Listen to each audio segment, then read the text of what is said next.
Banana Island House Party. This is the story of the girl from Ajegunle.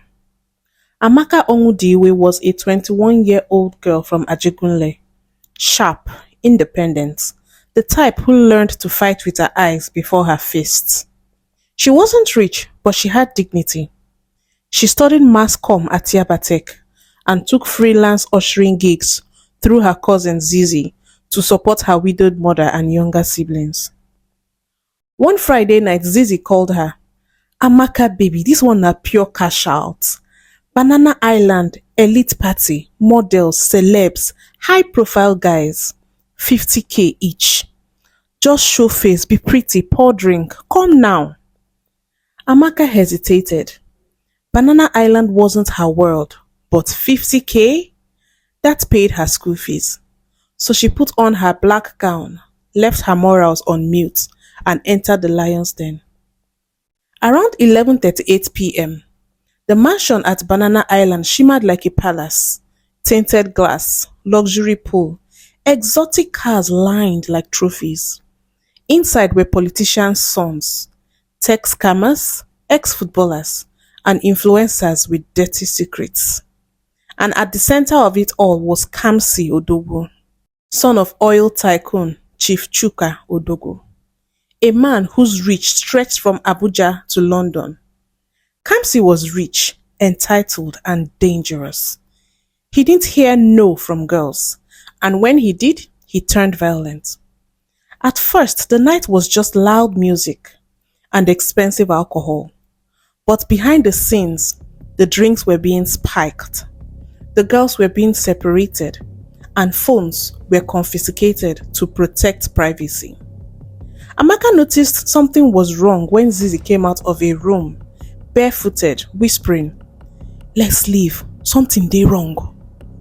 But it was too late. Kamsi's boys, Zino, Rico, and Casey, cornered them in the corridor. Why the rush? The real party just dey start. What happened next was a horror behind locked doors. Screams muffled, struggles silenced.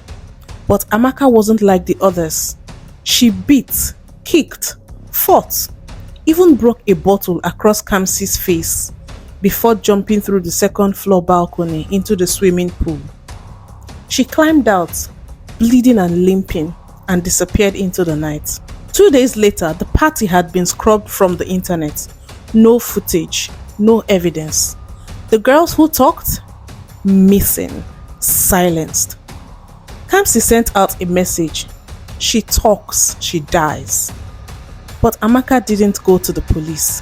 She knew they were paid off. She vanished, used her street smarts to find shelter with her estranged older brother, Okenna, a former DSS cyber forensics agent turned taxi driver. She whispered only 4 words, "They tried to kill me." Okenna didn't ask. He just loaded his Glock and got to work. Before escaping, Amaka had grabbed a flash drive from Kamsi's private office, something she saw him guarding like life itself. It contained hidden camera footage of previous parties, blackmail files, names, politicians, celebrities, even police commissioners. It was nuclear. Okenna contacted his old network. Among them was Detective Tara Ibe, formerly of Anti-Trafficking Division, now suspended for exposing a child trafficking ring linked to a senator. Together, they pieced a plan. Release the video equals death. Go to the media equals silenced. They needed leverage first.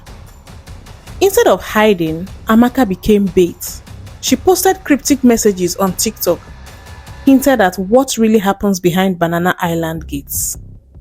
The post went viral. Lagos buzzed. Rumors exploded.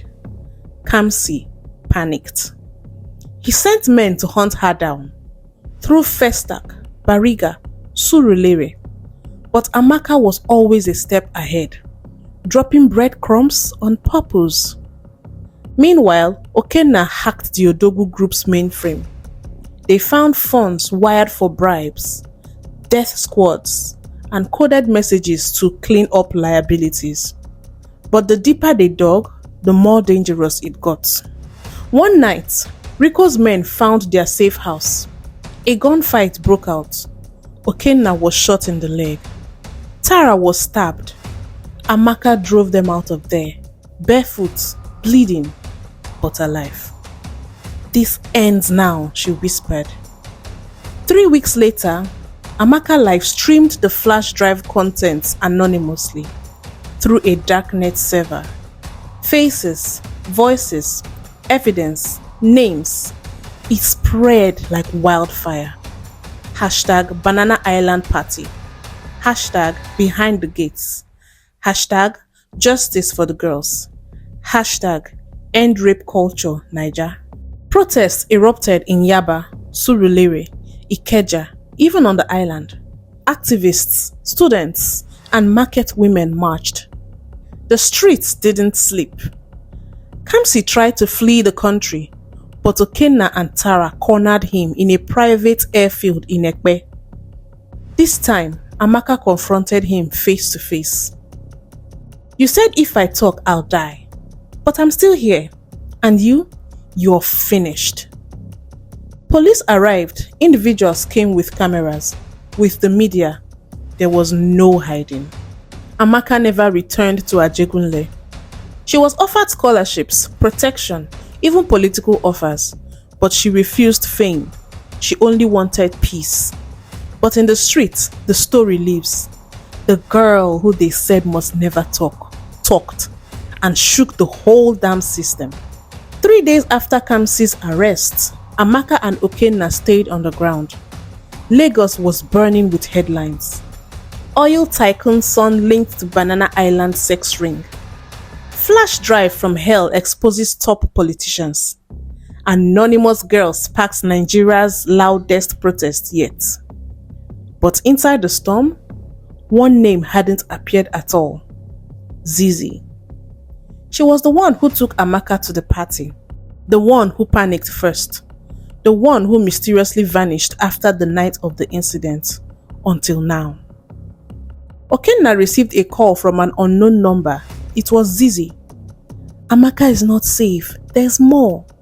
They're still watching you, even inside DSS." They met at an abandoned printing press in Ilukbeju. Zizi looked different, thinner, twitchier.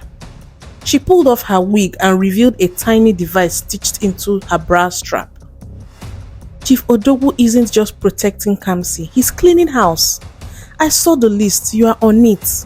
Okenna and Amaka, she's not the only one with dirt."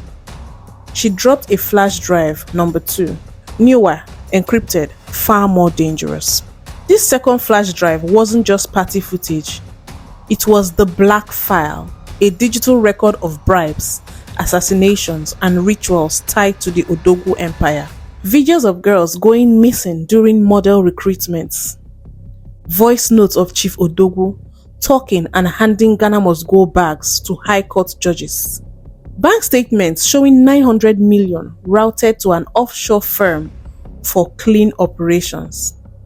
And in one clip, there was Zizi crying, confessing. "They made me bring the girls. I didn't know what would happen. But once I knew, they said if I didn't help cover it, I'd disappear." Chief Odogwu used Zizi as bait to scout poor, desperate girls from the streets and usher them into Banana Island. And Zizi, afraid, complied until she saw what they did to Amaka. Chief Chuka Odogwu was 10 steps ahead. Kamsi's arrest, a distraction. The protests, contained. The flash drive, already being discredited by fake cybersecurity experts. The real game was power. Chief Odogwu was eyeing a ministerial seat in the next cabinet, and no scandal would stop him. He sent a message to Okenna and Amaka through Zizi. "Take 100 million, leave Nigeria or vanish." But Amaka, now stronger, colder, refused. "He didn't just hurt me. He owns the whole machine. We burn it down." The trio, Amaka, Okenna, and Zizi, made their final play. They hacked into a live broadcast during a televised press conference, just as Chief Odogwu was shaking hands with a presidential hopeful. And on national TV, the Black File played. Secret meetings in shrines, girls screaming behind luxury doors, Chief Odogwu promising blood sacrifices for political immunity. Then came Zizi's full confession, live. She cried, apologized, then named every man in the file. The country erupted. Zizi was found dead 2 days later in her hotel room. A suicide, they said. But Amaka knew better. Okenna left Lagos. His face changed, fingerprints scrubbed. His part was done. Amaka vanished. Her real name erased. But in the slums, the markets, the halls of justice, her legacy remained. Chief Odogwu fled Nigeria, but in exile, he suffered a stroke and passed on. Kamsi, rotting in prison, was stabbed by another inmate. The system didn't change overnight, but it cracked. And across the country, young girls whispered her name like a prayer, like a warning, like fire. Amaka, the girl who spoke when no one else could. Moral of the story.